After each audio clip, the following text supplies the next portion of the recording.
दिनांक 16 नोव्हेंबर रोजी दुपारी 2 वाजताच्या दरम्यान माहिती मिळाली की 2 संशयित महिला बसस्टँड अमरावती येथे चोरी करण्याच्या उद्देशाने उभ्या आहेत। अशा माहितीवरून सिटी कोतवाली पोलीस बसस्टँडजवळ गेले असता त्या महिला एका ऑटोमध्ये बसल्या। त्या ऑटोमध्ये इतर 3 महिला होत्या।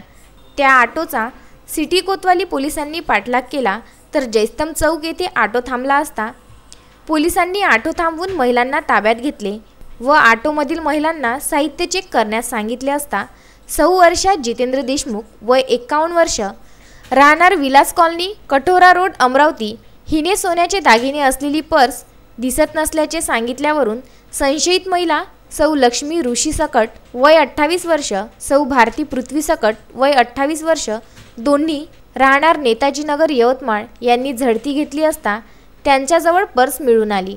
त्यामध्ये कर्णफूल 10 ग्रॅम, मिनी मंगलसूत्र 16 ग्राम, एकूण अंदाजे 1 लाख रुपयेचा मुद्देमाल जप्त करण्यात आला असून गुन्हा दाखल करण्यात आला आहे।